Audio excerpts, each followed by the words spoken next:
do'kondan chiqing. Mani o'g'limga qo'lingiz tekkizma mani o'g'limga. Mani o'g'lim gapi shunaqalarga arziydi. O'g'lim shunga arziydi. Shuning uchun yaxshilardan ko'rsating. Agar kalbobo 8 ta 9 ta bo'lsin narxi.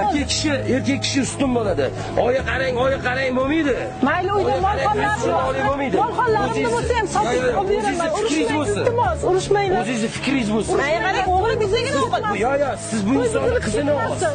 Bu insonni qizini olasiz. Mayli uyda molxonlarimni bo'lsa ham sotib beraman. Siz chiqib lozim ishni olib bering bunga. Lozim ishni kiysa arziydi. Urushmang o'g'lim. Chunki sizni fikringiz yaxshi kasblarni ekan. Mayli oling.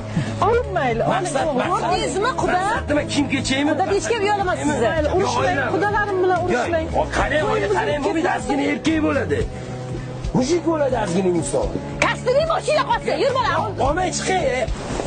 O'zing topgan qizing. Necha pulda, necha yuz dollar turadi bular? 100 dollardan tepa qarab ketaveradi.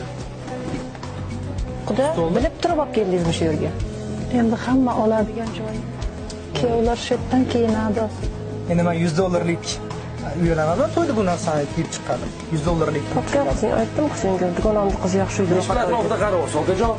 O'njalingiz nechi pul? O'zi biz bu yerdan qaramoqchi emasdik, eng qimmat dema, qimmat yo'q-ku. Bizda eng qimmat 8 dollar.